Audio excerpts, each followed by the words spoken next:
This is Jessica Fritz Aguiar. Welcome to Sticky Beak Season 2, Episode 11. This is Good and Faithful Servant, the second chapter of a trilogy exploring the life and death of Sharon Vincent and insight into how each of her choices shaped this case forever. Make sure you check out the first of the Sharon chapters, Episode 10, entitled All the Rockies. The third and final episode of this trilogy, rounding out Season 2, is called From Hawleyville to Whirlwind. It will be available in 1 week, or you can get it right now by pledging $5 a month to become a Sticky Beak patron on www.patreon.com/StickyBeak. Joe and I have been busy there answering listener questions, and Joe has even posted a listener favorite, one of his infamous Joe rants, by popular demand. Please continue to share and review the show, which gets us the exposure Doreen so desperately needs. And don't forget to join the Sticky Beaks Facebook group. And, as always, you can email me at justicefordory@gmail.com. This episode is brought to you by our sponsor, JPEX Financial in Glastonbury, Connecticut. Do you have a 401k and some savings for future retirement, but don't even know if it's enough to live off of? How much is enough? How often are you thinking about it? The team at JPEX Financial Group can help set your mind at ease. We specialize in creating strategies in the planning and managing of your financial, educational, and investment needs. We help clients pursue their investment goals with sound financial strategies. You deserve a personal, tailored plan. Lasting, meaningful, and open relationships are the foundation of our practice. You've worked hard for your money and should feel confident in your investment choices as you make decisions for your financial future. Your goals are our goals. We are dedicated to your needs and hopes for your future. Visit our website and give us a call at 860-430-5397. Securities offered through Raymond James Financial Services, Inc., member FINRA, SIPC. Investment advisory services offered through Raymond James Financial Services Advisors, Inc. JPEX Financial Group, LLC is not a registered broker-dealer and is independent of Raymond James Financial Services. JPEX Financial Group is located at 78 Eastern Boulevard, Glastonbury, Connecticut. Please visit their website at www.raymondjames.com/JPEX Financial. That's JPEX Financial. Now on to the show. Walk softly, children. Walk softly, children. Walk softly, children. Find your freedom, little children. Walk softly, children. Walk. On June 28th and 29th, 1988, about 2 weeks after Doreen disappeared, Sharon decided it was time to speak to the media. Interviewing back-to-back with Ralph Tomaselli of the Meriden Wallingford Record-Journal and Joanna Hernandez Otto for the Bridgeport Telegram, Sharon emphasized the little girl's unhappiness with her new home, including her constant complaints that it was, quote, too country. She liked having people live nearby, like her friend, Sharon said, and she enjoyed the activity of the city. Here in Wallingford, she felt like she was in the middle of nowhere. She had no friends here, and she was just bored. These days, it's funny to realize that Doreen might have had a lot more in common with Sharon than she thought. Here's a member of Sharon's family. Audio 15 moved to Wallingford. And this source wasn't the only person suspicious of the move. According to Sharon's Aunt Vera, Vera's sister Toni was always convinced that something sinister had brought their niece and her husband Mark to the farm. Sharon was quick to add that Doreen had run away before, for a few hours to her mother's, in what she characterized as a custody dispute. She's been unhappy, Sharon repeated. She's pulled emotionally between her mother and father's lifestyles. Strangely, despite Doreen's apparent misery, Sharon hinted that she had not originally bought the runaway story, telling Tomaselli the disappearance was, quote, a shock, but not a surprise.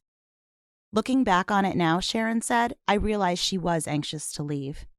I didn't think so then, but now I do. According to the accounts, Sharon worried about her stepdaughter, whom she called a typical 12-year-old girl who was friendly and intelligent, but also naive with an unearned sense of independence. I think she thought she could take care of herself, Sharon said, but I knew she couldn't. What worries me is I don't think she planned this. I think she did it impulsively. A girl like Doreen, Sharon said, didn't know what kind of dangers lurked on the street. We are trying to avoid thinking that someone may have taken her or that she is somewhere against her will.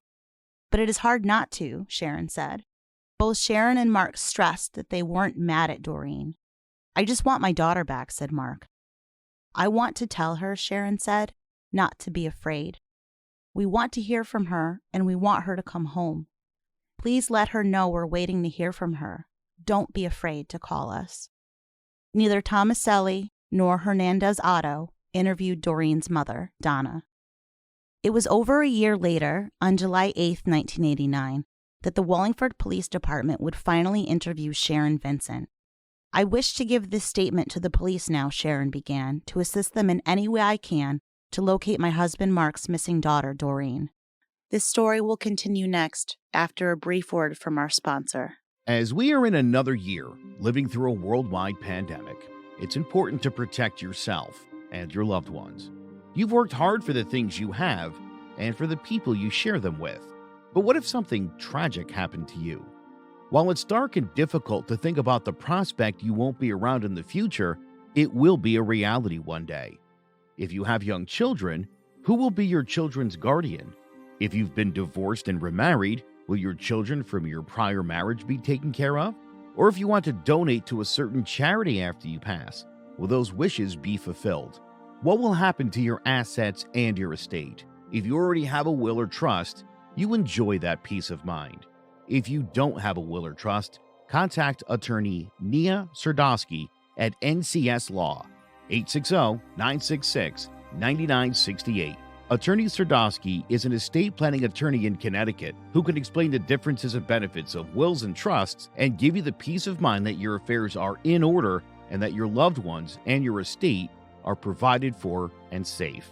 NCS Law, practicing peace of mind.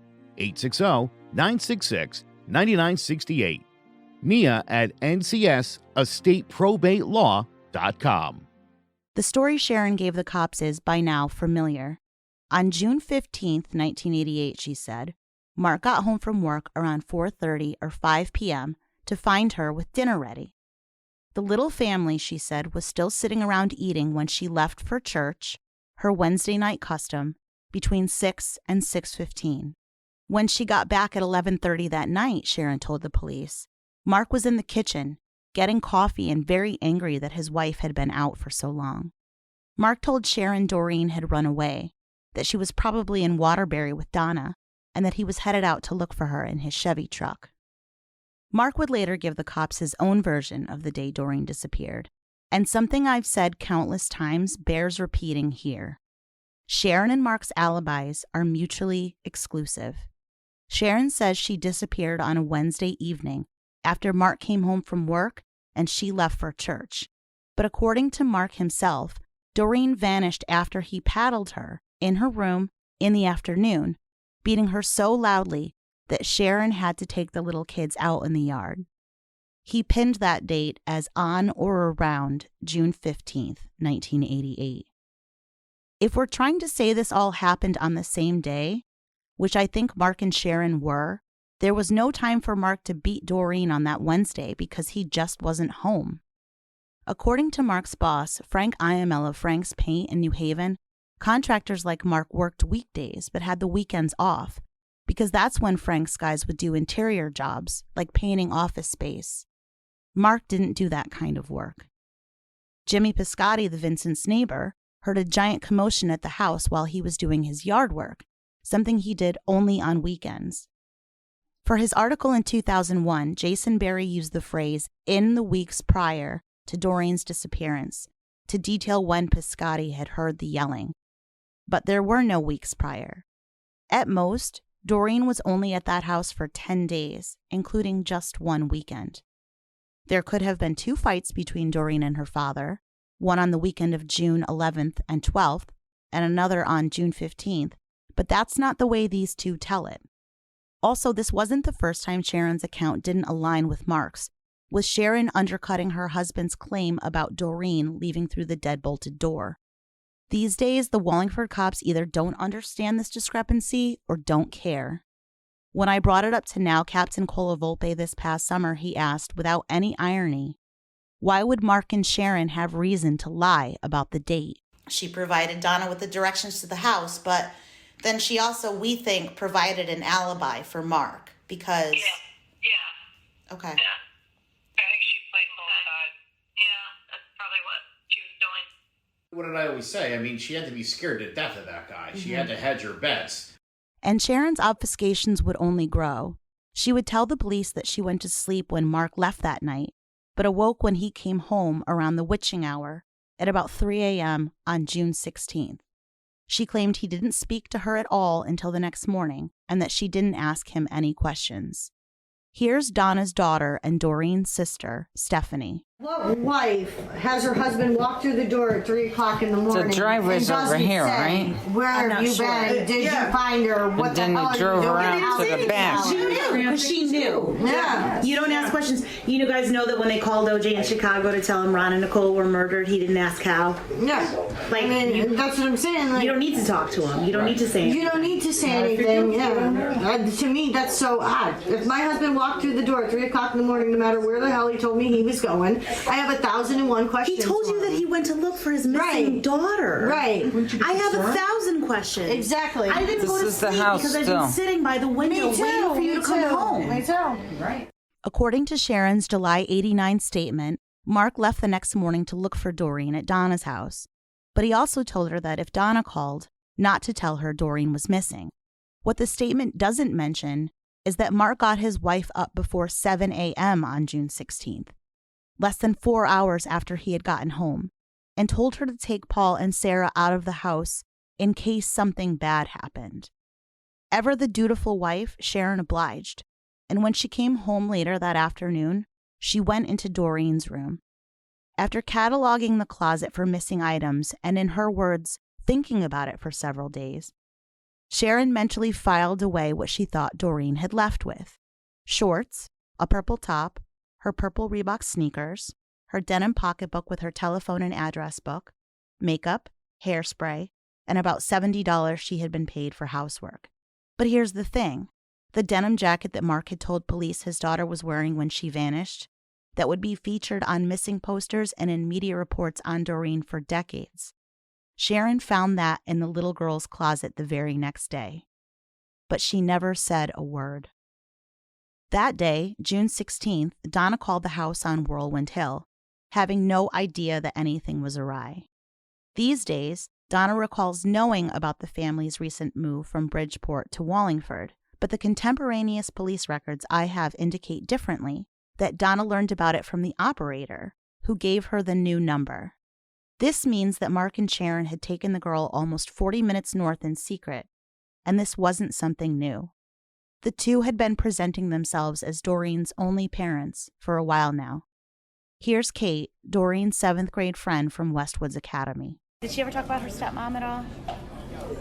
It's funny. I remember her talking about something with it because these are tough memories. That I'm not remembering the details, but my brain is kind of feeling like I didn't know she had a real mom because the stepmom I thought was her real mom or something like that. It wasn't until after she went missing that I found out she had a real mom. Right. Like that kind of is how I'm remembering. But I haven't thought about that in years until you just asked me. So I don't know if that's accurate, but that's kind of what I recollect. Yeah, I think, it's funny when you read articles about this. The mother was constant, and I think they had a very close relationship, right? The mother and the daughter, even though it was like fraught and she would move here and there. But she's constantly referred to as the natural mother, sometimes like not even in her own name. Mm-hmm. It'll just says the natural mother said, and then, it's very 1980s reporting, right? Yeah. And the stepmother's sort of given like a more of a like a higher platform status, yeah. kind of. Sharon's signature is all over Doreen's school forms, sometimes designated as mother, but other times simply as Doreen's mom. That's the case on Parkview Academy's corporal punishment policy, which allowed staff members to paddle Doreen as long as they prayed with her afterward and reminded her of their love. It's also true for her Parkview admission form, on which Mark and Sharon not only represented that they were Christians, but also claimed that Doreen herself had made a profession of faith in Christ. It also appears that it was Sharon's okay, and definitely not Donna's, that landed Doreen at the Simon Evans Center, which investigator Rick Novia jotted was a place where Doreen had been placed before, and she was difficult and would not conform. The center is a place where children are taken when mom and dad can't handle them. You'll recall that intake form posed questions to Doreen, then still a young child, like, have you ever been in a lesbian relationship? Or have you ever been involved in a relationship with a married man? There's not much available on Simon Evans, so if anyone knows anything, please get in touch. That place was founded by the Reverend Marvin T. McCarthy, also known as Big Mac, an ordained minister for the Assemblies of God Church before becoming pastor of New Life Church in Trumbull and later New Haven. Like Sharon was to Mark, Ethel McCarthy was her husband's helpmate. When Ethel passed away in 2016, someone left this tribute on her obituary. Pastor Mac and family, saddened to hear of your loss here on earth, but we all know she is resting in the arms of our sweet Jesus. Nevertheless, I am sure she will be missed. I always remember her sweet spirit and the wonderful work she did with the girls at the Simon Evans Center. Another wrote, Miss Ethel was a beautiful lady inside and out, and she has truly heard Jesus say, well done, good and faithful servant. Sharon would later admit to police that day, June 16th, she said nothing to Donna about Doreen running away, only telling her that her daughter was out. She did, however, give Donna directions to the new house, which Donna and her family talk about to this day. Without those directions, they tell me, Donna never would have been able to find her way. Donna tried to reach the Whirlwind House again and again on June 17th and 18th, but Mark had taken the phone off the wall. This was because, Mark and Sharon would later tell the cops, he didn't want Donna bothering them. When Donna finally showed up on Whirlwind Hill on the evening of Saturday, June 18th, Sharon had a front row seat. She watched quietly as Mark met his ex-wife in the yard to accuse her of having taken Doreen. Sharon recalled that Mark was, quote, hesitant to call the police, so a flustered Donna pushed past him into the house to make the call herself. Mark even forced Donna to call her mother Jane in Florida to prove Doreen was not with her. There's that call on the phone bill.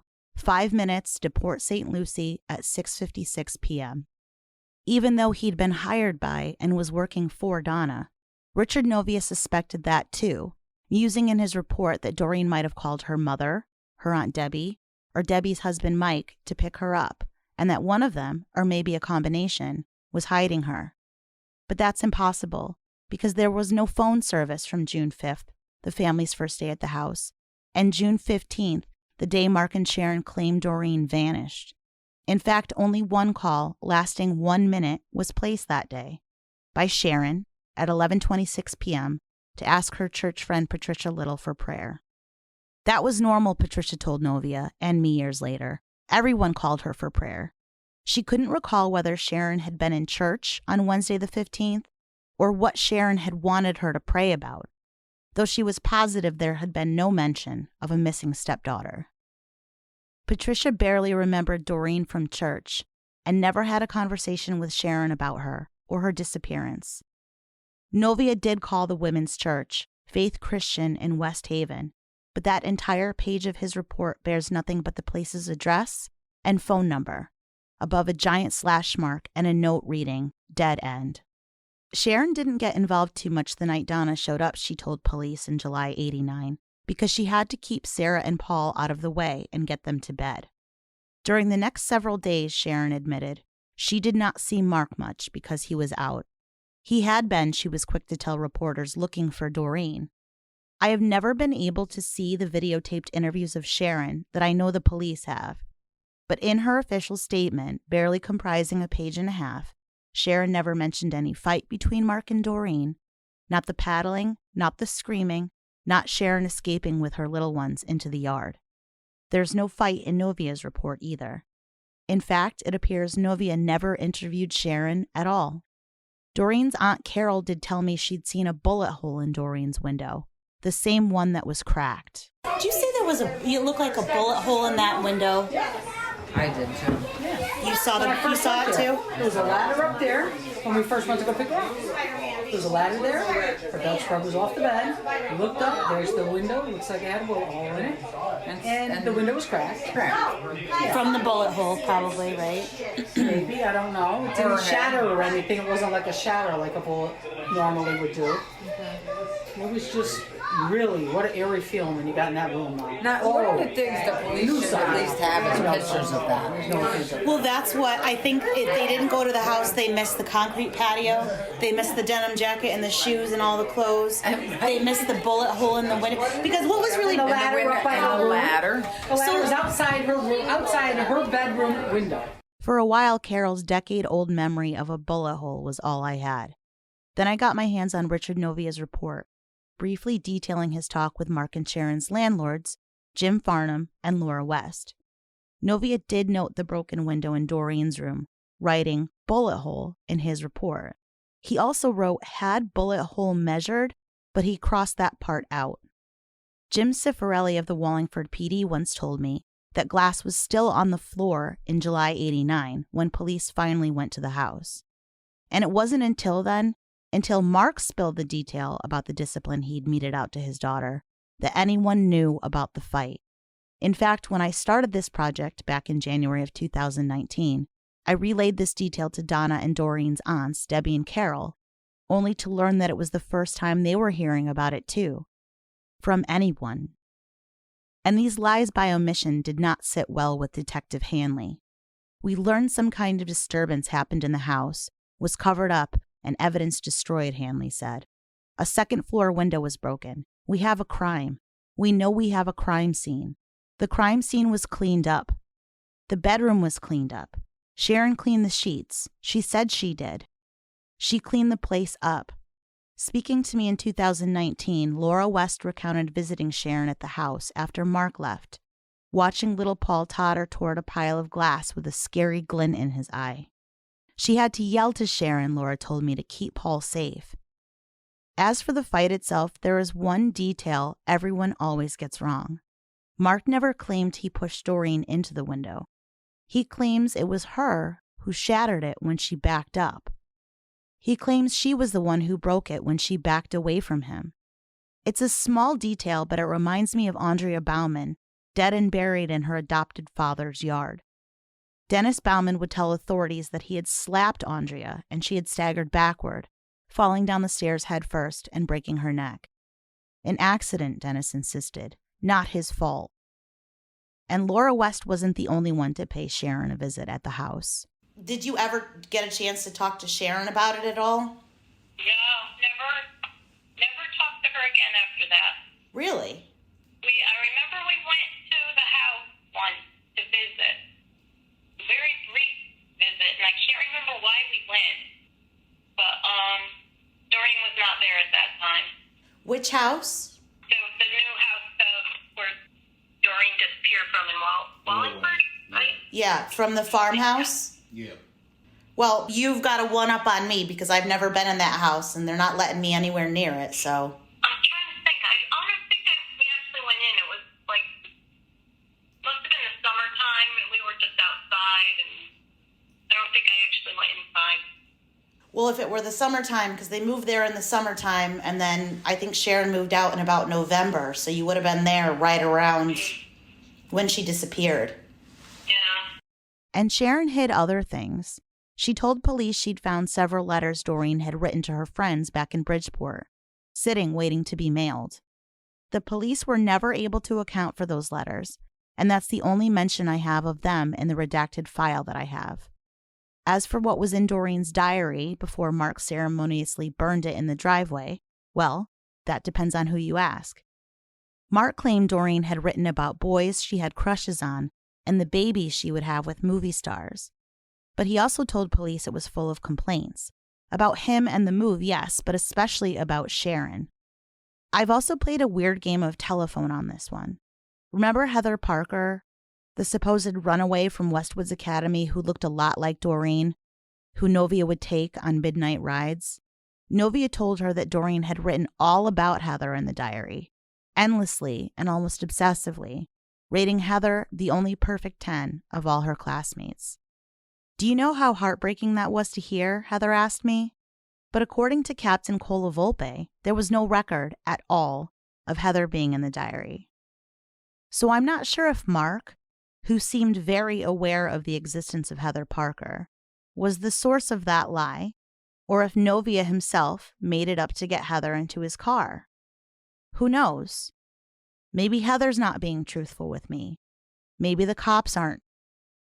Sharon's account of Doreen's diary to reporter Valerie Roth at Mark's 1991 gun trial was also hard to pin down. She first described the writings as, quote, typical teenage rebellion, telling Roth that Mark had been very strict with Doreen for her own welfare. But then Sharon's thoughts almost seemed to wander, and she mused, if you saw some of the things in the diary, he was mad at her, very upset at the things that were in it. But Sharon insisted there was nothing in the book that incriminated Mark, and then she zipped her lip. But it turns out Sharon's public support for her husband hid festering doubts. According to Sharon's sister Liz, Sharon became convinced that Doreen was dead and disposed of. She asked Mark over and over and over that summer what had happened to Doreen. In response, Mark ignored her, pretending she hadn't said anything at all. Rumors flew in the Rockwell family. One of Sharon's aunts, Jim and Vera's sister Tony, was known to say that, quote, Sharon's family, I guess meaning Mark, had visited Whirlwind and driven what she called all around Outback.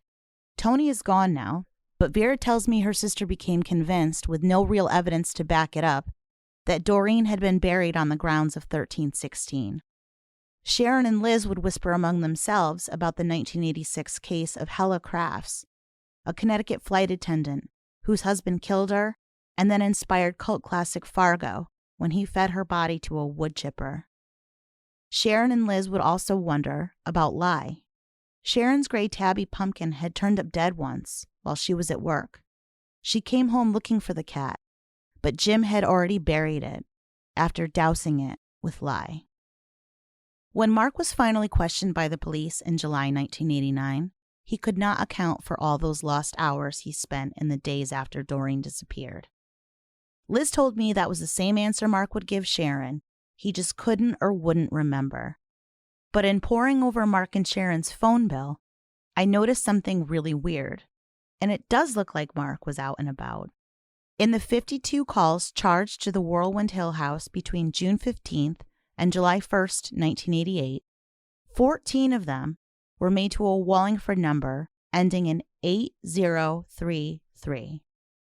Those digits meant nothing to investigator Richard Novia, who, ever and curious, jotted it at the bottom of the bill with a nonsensical note, telephone number equals Mrs. Mark Vincent.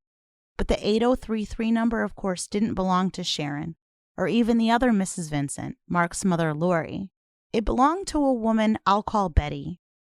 Betty died in 2018 at the age of 97, which would have made her 67 in 1988. Her obituary tells us her love for the St. Louis Cardinals was rivaled only by cooking and baking for her 2 children, including her now 64-year-old son, whose name I'll keep quiet for now.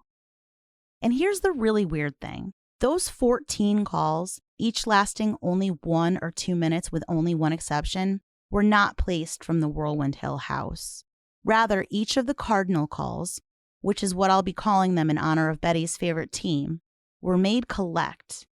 For those younger listeners, a collect call is a simple reversal of charges and occurs when the caller wants to place a call at the callee's expense. But these calls had an extra wrinkle. They were consistently placed from one location, in reality multiple places around Connecticut, to a second location, Betty at 8033, and billed back to Mark and Sharon at 1316. I'll be putting a copy of the bill and a visual I have created of the Cardinal calls on Patreon. But remember that pen and paper you got out to chart Sharon's family tree? Dig it back out again and call up a map of Connecticut on Google, because I need some help making sense of this. We'll have no help from Novia. The only call he looked into was the one from Sharon on June 15th for prayer. The first of the cardinal calls, the calls to that 8033 number, takes place the day after Doreen allegedly disappeared, June 16th at 6:09 p.m. It was the only call charged to the house that day, and it was placed from the home of Mark's mother, Lori Vincent. The phone was off the hook on the 17th and 18th, but a cardinal call was placed from Trumbull on June 19th at 3:29 p.m. Trumbull, home to the Simon Evans Center, is down in the little hook that makes up Connecticut's Fairfield County, heading towards New York State and directly north of Bridgeport.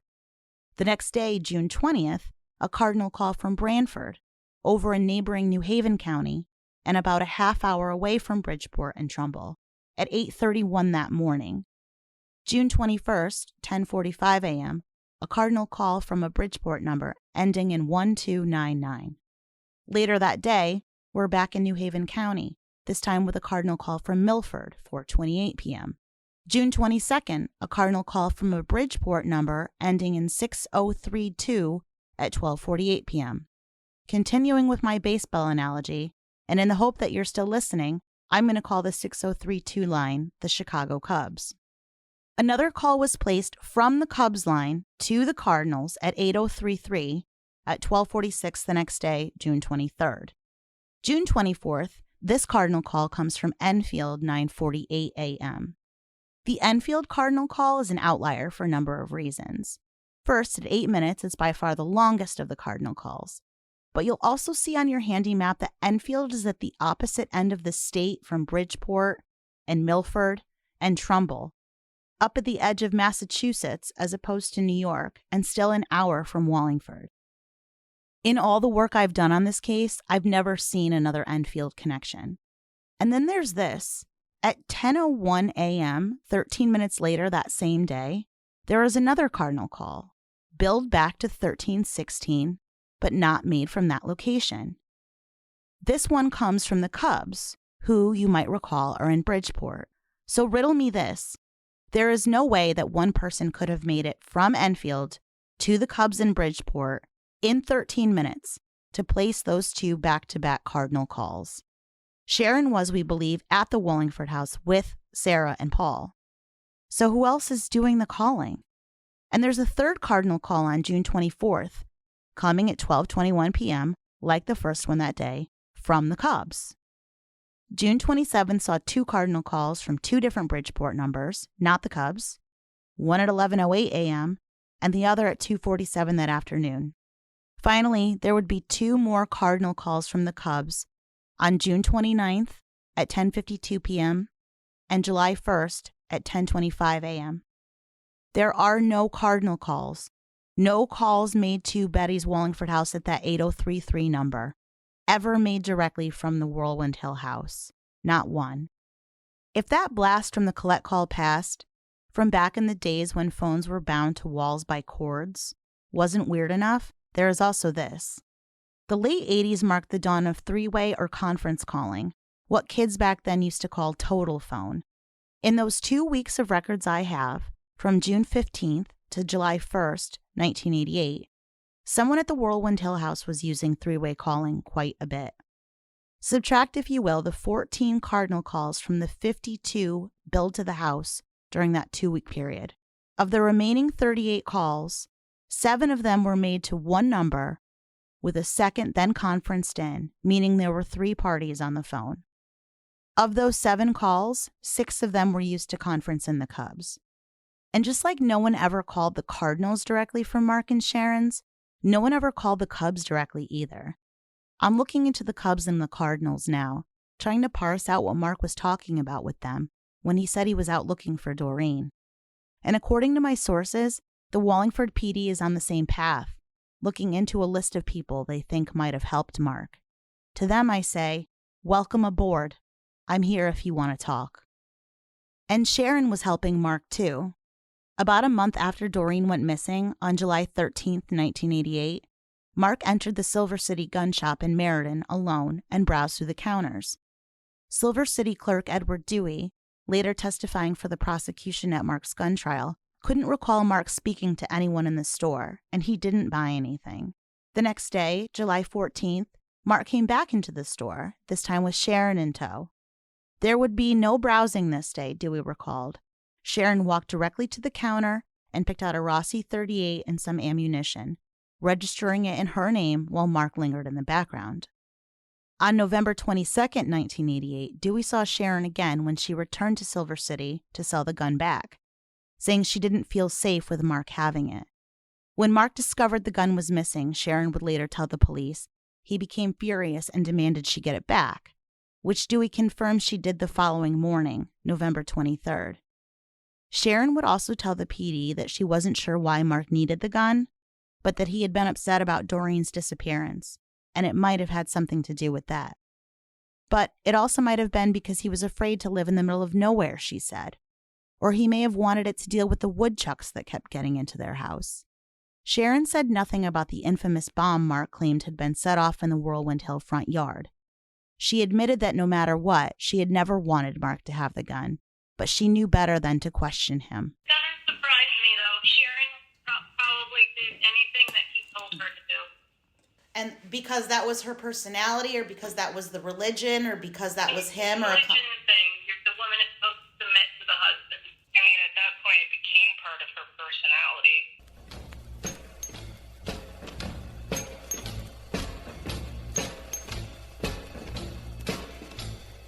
Walk softly, children. Walk softly, children. Walk softly, children.